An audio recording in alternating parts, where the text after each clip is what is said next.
Chapter 15. A Tempest in the School Teapot. "What a splendid day," said Anne, drawing in a long breath. "Isn't it good just to be alive on a day like this? I pity the people who aren't born yet for missing it. They may have good days, of course, but they can never have this one. And it's splendider still to have such a lovely way to go to school by, isn't it?" "It's a lot nicer than going round by the road." "That is so dusty and hot," said Diana practically, peeping into her dinner basket and mentally calculating if the 3 juicy, toothsome raspberry tarts reposing there were divided among 10 girls, how many bites each girl would have. The little girls of Avonlea School always pooled their lunches, and to eat 3 raspberry tarts all alone, or even to share them only with one's best chum, would have forever and ever branded as awful mean the girl who did it. And yet, when tarts were divided among 10 girls, you just got enough to tantalize you. The way Anne and Diana went to school was a pretty one. Anne thought those walks to and from school with Diana couldn't be improved upon even by imagination. Going around by the main road would have been so unromantic, but to go by Lover's Lane and Willowmere and Violet Vale and the Birch Path was romantic, if ever anything was. Lover's Lane opened out below the orchard at Green Gables and stretched far up into the woods to the end of the Cuthbert farm. It was the way by which the cows were taken to the back pasture, and the wood hauled home in winter. Anne had named it Lover's Lane before she had been a month at Green Gables. "Not that lovers ever really walk there," she explained to Marilla, "but Diana and I are reading a perfectly magnificent book, and there's a Lover's Lane in it. So we want to have one too. And it's a very pretty name, don't you think? So romantic. We can imagine the lovers into it, you know. I like that lane because you can think out loud there without people calling you crazy." Anne, starting out alone in the morning, went down Lover's Lane as far as the brook. Here Diana met her, and the 2 little girls went up on the lane under the leafy arch of maples. "Maples are such sociable trees," said Anne. "They're always rustling and whispering to you," until they came to a rustic bridge. Then they left the lane and walked through Mr. Barry's back field and past Willowmere. Beyond Willowmere came Violet Vale, a little green dimple in the shadow of Mr. Andrew Bell's big woods. "Of course there are no violets there now," Anne told Marilla, "but Diana says there are millions of them in spring. Oh, Marilla, can't you just imagine you see them? It actually takes away my breath. I named it Violet Vale. Diana says she never saw the beat of me for hitting on fancy names for places. It's nice to be clever at something, isn't it? But Diana named the Birch Path. She wanted to, so I let her. But I'm sure I could have found something more poetical than plain Birch Path. Anybody can think of a name like that. But the Birch Path is one of the prettiest places in the world, Marilla." It was. Other people besides Anne thought so when they stumbled on it. It was a little narrow twisting path winding down over a long hill straight through Mr. Bell's woods, where the light came down, sifted through so many emerald screens that it was as flawless as the heart of a diamond. It was fringed in all its length with slim young birches, white-stemmed and lissom-boughed, ferns and starflowers and wild lilies of the valley, and scarlet tufts of pigeonberries grew thickly along it. And always there was a delightful spiciness in the air, and music of bird calls, and the murmur and laugh of wood winds in the trees overhead. Now and then you might see a rabbit skipping across the road if you were quiet, which, with Anne and Diana, happened about once in a blue moon. Down in the valley the path came out to the main road, and then it was just up the spruce hill to the school. The Avonlea School was a whitewashed building, low in the eaves and wide in the windows, furnished inside with comfortable, substantial, old-fashioned desks that opened and shut, and were carved all over their lids with the initials and hieroglyphics of 3 generations of schoolchildren. The schoolhouse was set back from the road, and behind it was a dusky fir wood and a brook where all the children put their bottles of milk in the morning to keep cool and sweet until dinner hour. Marilla had seen Anne start off to school on the first day of September with many secret misgivings. Anne was such an odd girl. How would she get on with the other children? And how on earth would she ever manage to hold her tongue during school hours? Things went better than Marilla feared, however. Anne came home that evening in high spirits. "I think I'm going to like school here," she announced. "I don't think much of the master, though. He's all the time curling his moustache and making eyes at Prissy Andrews. Prissy is grown up, you know. She's 16, and she's studying for the entrance examination into Queen's Academy at Charlottetown next year. Tilly Boulter says the master is dead gone on her. She's got a beautiful complexion and curly brown hair, and she does it up so elegantly. She sits in the long seat at the back, and he sits there too, most of the time, to explain her lessons, he says. But Ruby Gillis says she saw him writing something on her slate, and when Prissy read it, she blushed as red as a beet and giggled. And Ruby Gillis says she doesn't believe it had anything to do with the lesson." "Anne Shirley, don't let me hear you talking about your teacher in that way again," said Marilla sharply. "You don't go to school to criticize the master. I guess he can teach you something, and it's your business to learn. And I want you to understand right off that you are not to come home telling tales about him. That is something I won't encourage. I hope you were a good girl." "Indeed I was," said Anne comfortably. "It wasn't so hard as you might imagine, either. I sit with Diana. Our seat is right by the window, and we can look down to the Lake of Shining Waters. There are a lot of nice girls in school, and we had scrumptious fun playing at dinner time. It's so nice to have a lot of little girls to play with. But of course I like Diana best, and always will. I adore Diana. I'm dreadfully far behind the others. They're all in the 5th book, and I'm only in the 4th. I feel that it's kind of a disgrace, but there's not one of them has such an imagination as I have, and I soon found that out. We had reading and geography and Canadian history and dictation today. Mr. Phillips said my spelling was disgraceful, and he held up my slate so that everybody could see it, all marked over. I felt so mortified, Marilla. He might have been politer to a stranger, I think. Ruby Gillis gave me an apple, and Sophia Sloane lent me a lovely pink card with "May I see you home" on it. I'm to give it back to her tomorrow. And Tilly Boulter let me wear her bead ring all the afternoon.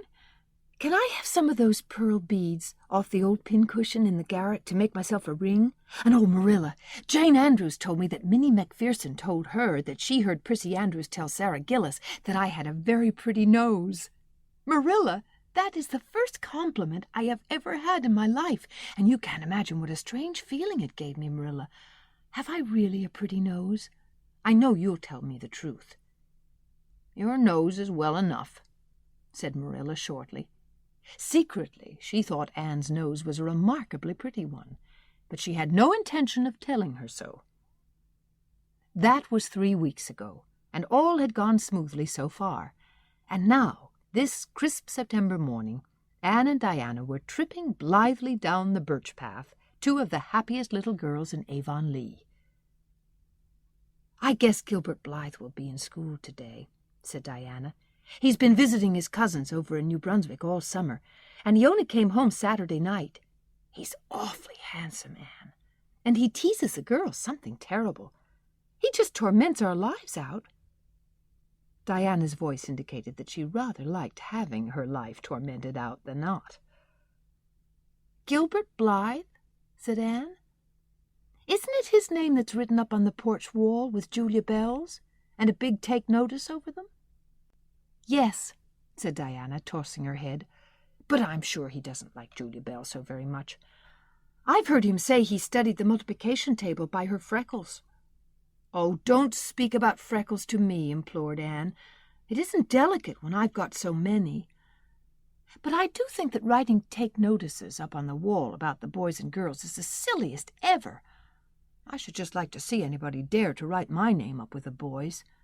Not, of course," she hastened to add, "that anybody would." Anne sighed. She didn't want her name written up, but it was a little humiliating to know that there was no danger of it. "Nonsense," said Diana, whose black eyes and glossy tresses had played such havoc with the hearts of Avonlea schoolboys that her name figured on the porch walls in a half a dozen take-notices. "It's only meant as a joke. And don't you be too sure your name won't ever be written up. Charlie Sloane is dead gone on you. He told his mother, mind you, that you were the smartest girl in school.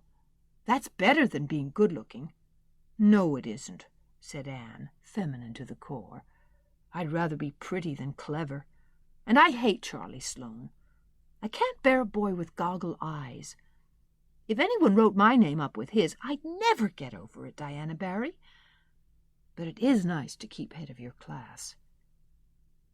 "You'll have Gilbert in your class after this," said Diana, "and he's used to being head of his class, I can tell you. He's only in the 4th book, although he's nearly 14. 4 years ago his father was sick and had to go out to Alberta for his health, and Gilbert went with him. They were there 3 years, and Gil didn't go to school hardly any until they came back. You won't find it so easy to keep head after this, Anne." "I'm glad," said Anne quickly. "I couldn't really feel proud of keeping head of little boys and girls of just 9 or 10. I got up yesterday spelling ebullition. Josie Pye was head, and mind you, she peeped in her book. Mr. Phillips didn't see her. He was looking at Prissy Andrews, but I did. I just swept her a look of freezing scorn, and she got as red as a beet, and spelled it wrong after all." "Those Pye girls are cheats all round," said Diana indignantly, as they climbed the fence of the main road. "Gertie Pye actually went and put her milk bottle in my place in the brook yesterday. Did you ever? I don't speak to her now." When Mr. Phillips was in the back of the room hearing Prissy Andrews' Latin, Diana whispered to Anne, "That's Gilbert Blythe sitting right across the aisle from you, Anne. Just look at him and see if you don't think he's handsome." Anne looked accordingly. She had a good chance to do so, for the said Gilbert Blythe was absorbed in stealthily pinning the long yellow braid of Ruby Gillis, who sat in front of him, to the back of her seat. He was a tall boy, with curly brown hair, roguish hazel eyes, and a mouth twisted into a teasing smile. Presently, Ruby Gillis started up to take a sum to the master. She fell back into her seat with a little shriek, believing that her hair was pulled out by the roots. Everybody looked at her, and Mr. Phillips glared so sternly that Ruby began to cry. Gilbert had whisked the pin out of sight and was studying his history with the soberest face in the world. But when the commotion subsided, he looked at Anne and winked with inexpressible drollery. "I think your Gilbert Blythe is handsome," confided Anne to Diana, "but I think he's very bold. It isn't good manners to wink at a strange girl." But it was not until the afternoon that things really began to happen. Mr. Phillips was back in the corner explaining a problem in algebra to Prissy Andrews, and the rest of the scholars were doing pretty much as they pleased, eating green apples, whispering, drawing pictures on their slates, and driving crickets, harnessed to strings, up and down the aisle.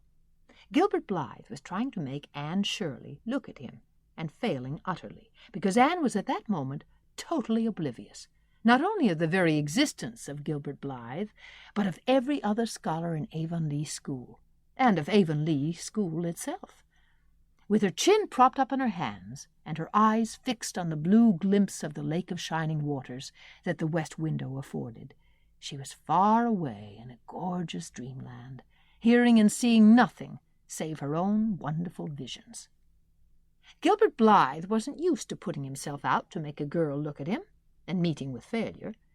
She should look at him, that red-haired Shirley girl with the little pointed chin and the big eyes that weren't like the eyes of any other girl in Avonlea School.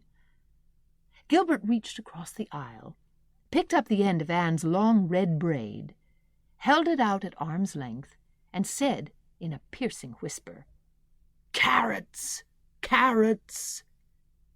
Then Anne looked at him with a vengeance. She did more than look. She sprang to her feet, her bright fancies fallen into cureless ruin. She flashed one indignant glance at Gilbert from eyes whose angry sparkle was swiftly quenched in equally angry tears. "You mean, hateful boy!" she exclaimed passionately. "How dare you!" And then, thwack! Anne had brought her slate down on Gilbert's head and cracked it, slate, not head, clear across. Avonlea School always enjoyed a scene. This was an especially enjoyable one. Everybody said, "Oh!" in horrified delight. Diana gasped. Ruby Gillis, who was inclined to be hysterical, began to cry. Tommy Sloane let his team of crickets escape him altogether while he stared open-mouthed at the tableau. Mr. Phillips stalked down the aisle and laid his hand heavily on Anne's shoulder. "Anne Shirley, what does this mean?" he said angrily. Anne returned no answer. It was asking too much of flesh and blood to expect her to tell before the whole school that she had been called carrots. Gilbert it was who spoke up stoutly. "It was my fault, Mr. Phillips. I teased her." Mr. Phillips paid no heed to Gilbert. "I am sorry to see a pupil of mine displaying such a temper and such a vindictive spirit," he said, in a solemn tone, as if the mere fact of being a pupil of his ought to root out all evil passions from the hearts of small imperfect mortals. "Anne, go and stand on the platform in front of the blackboard for the rest of the afternoon." Anne would have infinitely preferred a whipping to this punishment, under which her sensitive spirit quivered as from a whiplash. With a white set face she obeyed.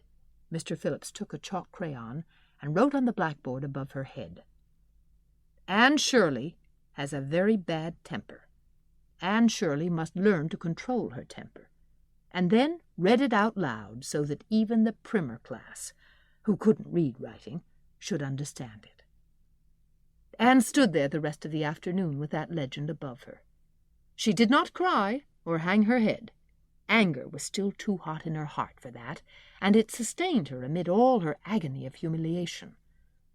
With resentful eyes and passion-red cheeks, she confronted alike Diana's sympathetic gaze and Charlie Sloane's indignant nods and Josie Pye's malicious smiles. As for Gilbert Blythe, she would not even look at him. She would never look at him again. She would never speak to him. When school was dismissed, Anne marched out with her red head held high. Gilbert Blythe tried to intercept her at the porch door. "I'm awfully sorry I made fun of your hair, Anne," he whispered contritely. "Honest I am. Don't be mad for keeps now." Anne swept by disdainfully, without look or sign of hearing. "Oh, how could you, Anne?" breathed Diana as they went down the road, half reproachfully, half admiringly. Diana felt that she could never have resisted Gilbert's plea. "I shall never forgive Gilbert Blythe," said Anne firmly, "and Mr. Phillips spelled my name without an E, too. The iron has entered into my soul, Diana." Diana hadn't the least idea what Anne meant, but she understood it was something terrible. "You mustn't mind Gilbert making fun of your hair," she said soothingly. "Why, he makes fun of all the girls. He laughs at mine because it's so black. He's called me a crow a dozen times, and I never heard him apologize for anything before, either. There's a great deal of difference between being called a crow and being called carrots," said Anne with dignity. "Gilbert Blythe has hurt my feelings excruciatingly, Diana." It is possible the matter might have blown over without more excruciation, if nothing else had happened. But when things begin to happen, they are apt to keep on. Avonlea scholars often spent noon hour picking gum in Mr. Bell's spruce grove over the hill and across his big pasture field. From there they could keep an eye on Eben Wright's house, where the master boarded. When they saw Mr. Phillips emerging therefrom, they ran for the schoolhouse. But the distance being about 3 times longer than Mr. Wright's lane, they were very apt to arrive there, breathless and gasping, some 3 minutes too late. On the following day Mr. Phillips was seized with one of his spasmodic fits of reform, and announced, before going home to dinner, that he should expect to find all the scholars in their seats when he returned. Any one who came in late would be punished. All the boys and some of the girls went to Mr. Bell's spruce grove as usual, fully intending to stay only long enough to pick a chew. But spruce groves are seductive, and yellow nuts of gum beguiling. They picked and loitered and strayed, and as usual, the first thing that recalled them to a sense of the flight of time was Jimmy Glover, shouting from the top of a patriarchal old spruce, "Master's coming!" The girls, who were on the ground, started first and managed to reach the schoolhouse in time, but without a second to spare. The boys, who had to wriggle hastily down from the trees, were later. And Anne, who had not been picking gum at all, but was wandering happily in the far end of the grove, waist-deep among the bracken, singing softly to herself, with a wreath of rice-lilies on her hair as if she were some wild divinity of the shadowy places, was latest of all. Anne could run like a deer, however. Run she did, with the impish result that she overtook the boys at the door and was swept into the schoolhouse among them, just as Mr. Phillips was in the act of hanging up his hat. Mr. Phillips's brief reforming energy was over. He didn't want the bother of punishing a dozen pupils, but it was necessary to do something to save his word. So he looked about for a scapegoat, and found it in Anne, who had dropped into her seat, gasping for breath, with her forgotten lily wreath hanging askew over one ear, and giving her a particularly rakish and dishevelled appearance. "Anne Shirley, since you seem to be so fond of the boys' company, we shall indulge your taste for it this afternoon," he said sarcastically. "Take those flowers out of your hair and sit with Gilbert Blythe." The other boys snickered. Diana, turning pale with pity, plucked the wreath from Anne's hair and squeezed her hand. Anne stared at the master as if turned to stone. "Did you hear what I said, Anne?" queried Mr. Phillips sternly. "Yes, sir," said Anne slowly. "But I didn't suppose you really meant it." "I assure you I did." Still the sarcastic inflection, which all the children, and Anne especially, hated. It flicked on the raw. "Obey me at once." For a moment Anne looked as if she meant to disobey. Then, realizing that there was no help for it, she rose haughtily, stepped across the aisle, sat down beside Gilbert Blythe, and buried her face in her arms on the desk. Ruby Gillis, who got a glimpse of it as it went down, told the others going home from school that she'd actually never seen anything like it. It was so white, with awful little red spots in it. To Anne, this was as the end of all things. It was bad enough to be singled out for punishment from among a dozen equally guilty ones. It was worse still to be sent to sit with a boy. But that boy should be Gilbert Blythe was heaping insult on injury to a degree utterly unbearable. Anne felt that she could not bear it, and it would be of no use to try. Her whole being seethed with shame and anger and humiliation. At first the other scholars looked and whispered and giggled and nudged. But as Anne never lifted her head, and as Gilbert worked fractions as if his whole soul was absorbed in them, and them only, they soon returned to their own tasks, and Anne was forgotten. When Mr. Phillips called the history class out, Anne should have gone, but Anne did not move, and Mr. Phillips, who had been writing some verses to Priscilla before he called the class, was thinking about an obstinate rhyme still, and never missed her. Once, when nobody was looking, Gilbert took from his desk a little pink candy heart with a gold motto on it, "You are sweet," and slipped it under the curve of Anne's arm, whereupon Anne arose, took the pink heart gingerly between the tips of her fingers, dropped it on the floor, ground it to powder beneath her heel, and resumed her position without deigning to bestow a glance on Gilbert. When school went out, Anne marched to her desk, ostentatiously took out everything therein, books and writing tablet, pen and ink, testament and arithmetic, and piled them neatly on her cracked slate. "What are you taking all those things home for, Anne?" Diana wanted to know as soon as they were out on the road. She had not dared to ask the question before. "I am not coming back to school any more," said Anne. Diana gasped and stared at Anne to see if she meant it. "Will Marilla let you stay home?" she asked. "She'll have to," said Anne. "I'll never go to school to that man again." "Oh, Anne," Diana looked as if she were ready to cry. "I do think you're mean. What shall I do? Mr. Phillips will make me sit with that horrid Gertie Pye. I know he will, because she is sitting alone. Do come back, Anne." "I'd do almost anything in the world for you, Diana," said Anne sadly. I'd let myself be torn limb from limb if it would do you any good, but I can't do this, so please don't ask it. You harrow up my very soul." "Just think of all the fun you will miss," mourned Diana. "We're going to build the loveliest new house down by the brook, and we'll be playing ball next week, and you've never played ball, Anne. It's tremendously exciting, and we're going to learn a new song. Jane Andrews is practicing it up now, and Alice Andrews is going to bring a new pansy book next week, and we're all going to read it out loud, chapter about, down by the brook. And you know you're so fond of reading out loud, Anne." Nothing moved Anne in the least. Her mind was made up. She would not go to school to Mr. Phillips again. She told Marilla so when she got home. "Nonsense," said Marilla. "It isn't nonsense at all," said Anne, gazing at Marilla with solemn, reproachful eyes. "Don't you understand, Marilla? I've been insulted." "Insulted fiddlesticks! You'll go to school tomorrow as usual."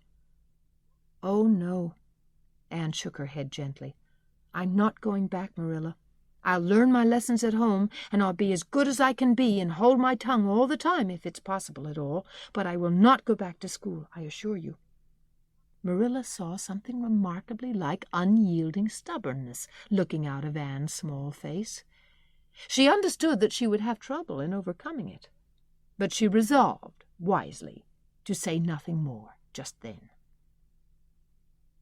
"I'll run down and see Rachel about it this evening," she thought. "There's no use reasoning with Anne now. She's too worked up, and I've an idea she can be awful stubborn if she takes the notion. Far as I can make out from her story, Mr. Phillips has been carrying matters with a rather high hand, but it would never do to say so to her. I'll just talk it over with Rachel. She's sent 10 children to school, and she ought to know something about it. She'll have heard the whole story, too, by this time." Marilla found Mrs. Lynde knitting quilts as industriously and cheerfully as usual. "I suppose you know what I've come about," she said, a little shamefacedly. Mrs. Rachel nodded. "About Anne's fuss in school, I reckon," she said. "Tilly Boulter was in on her way home from school and told me about it." "I don't know what to do with her," said Marilla. "She declares she won't go back to school. I never saw a child so worked up. I've been expecting trouble ever since she started to school. I knew things were going too smooth to last. She's so high-strung. What would you advise, Rachel?" "Well, since you've asked my advice, Marilla," said Mrs. Lynde amiably. Mrs. Lynde dearly loved to be asked for advice. "I just humor her a little at first, that's what I do. It's my belief that Mr. Phillips was in the wrong. Of course, it doesn't do to say so to the children, you know. And, of course, he did right to punish her yesterday for giving way to temper. But today it was different. The others who were late should have been punished as well as Anne, that's what. And I don't believe in making the girls sit with the boys for punishment. It isn't modest." Tilly Boulter was real indignant. She took Anne's part right through, and said all the scholars did, too. Anne seems real popular among them somehow. I never thought she'd take with them so well." "Then you really think I'd better let her stay home?" said Marilla in amazement. "Yes. That is, I wouldn't say school to her again until she said it herself. Depend upon it, Marilla, she'll cool off in a week or so and be ready enough to go back of her own accord, that's what. While if you were to make her go back right off, dear knows what freak or tantrum she'd take next, and make more trouble than ever. The less fuss made, the better, in my opinion. She won't miss much by not going to school, as far as that goes. Mr. Phillips isn't any good at all as a teacher. The order he keeps is scandalous, that's what, and he neglects the young fry and puts all his time on these big scholars he's getting ready for Queen's. He'd never have got the school for another year if his uncle hadn't been a trustee, the trustee, for he just leads the other two around by the nose, that's what. I declare I don't know what education in this island is coming to." Mrs. Lynde shook her head, as much as to say, if she were only at the head of the educational system of the province, things would be much better managed.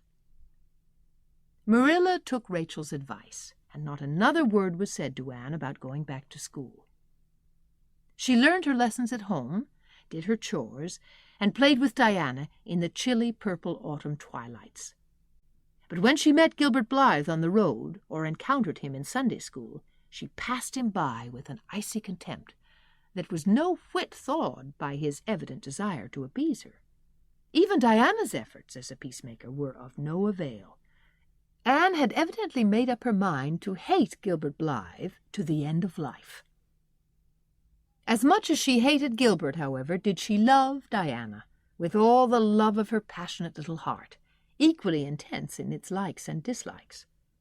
One evening Marilla, coming in from the orchard with a basket of apples, found Anne sitting alone by the east window in the twilight, crying bitterly. "Whatever's the matter now, Anne?" she asked. "It's about Diana," sobbed Anne luxuriously.